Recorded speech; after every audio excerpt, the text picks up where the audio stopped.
اعوذ باللہ من الشیطان الرجیم، بسم اللہ الرحمن الرحیم۔ السلام علیکم ورحمۃ اللہ وبرکاتہ۔ دوستو، پیش خدمت ہے استغفار کی مدد سے رزق میں اضافے کا آسان طریقہ۔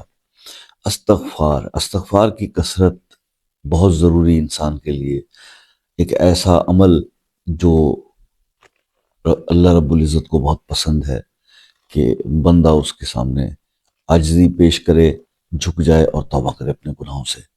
تو استغفار کی کثرت استغفار جو ہے یہ رزق کے دروازوں میں سے ایک دروازہ بھی ہے۔ اب استغفار جو ہے اس کے اندر کئی صیغے استعمال ہوتے ہیں۔ کئی لوگ سید الاستغفار پڑھتے ہیں، کئی صرف استغفر اللہ پڑھتے ہیں، کئی لوگ استغفر اللہ ربی من کل ذنب واتوب الیہ پڑھتے ہیں۔ لیکن میں آج جس استغفار کے صیغے کی بات آپ سے کروں گا وہ ہے استغفر اللہ الذی لا الہ الا هو الحی القیوم واتوب الیہ۔ اس استغفار کے بارے میں سرکار دو عالم صلی اللہ علیہ وسلم کی ایک حدیث موجود ہے کہ اگر اس استغفار کو کوئی شخص پڑھ لیتا ہے تو وہ جو ہے اگر 3 بار اس کو کوئی پڑھ لے سچے دل سے تو یقین کریں کہ وہ شخص اگر وہ میدان جنگ سے بھاگا ہوا بھی ہے نا تو اللہ اس کو بھی معاف کر دے گا۔ حالانکہ یہ سب سے بڑا ایک گناہ تصور کیا تھا۔ اسلامی جو جتنے بھی غزوات اور جنگیں اس دور میں، مطلب اس سے بھاگا ہوا شخص، اس کو بھی اللہ معاف کر دیتا ہے۔ تو اس کی یہ بڑا طاقتور جو ہے وہ استغفار کا صیغہ ہے۔ تو اسی کے بارے میں آج آپ سے بات ہوگی۔ اگر آپ چاہتے ہیں کہ بالکل آسان طریقے سے آپ کو پتہ بھی نہ چلے اور آپ کے رزق میں اللہ پاک اضافہ فرمائے تو آپ اس استغفار سے دوستی کر لیں۔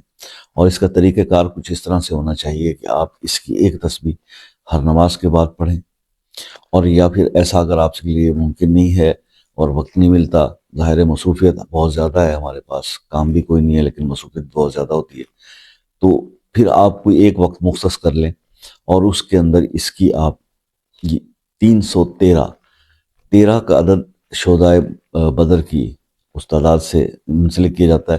300 بزرگان دین کہتے ہیں کہ کسی چیز کو پڑھا جائے 300 بار تو کثرت میں شمار ہوتا ہے۔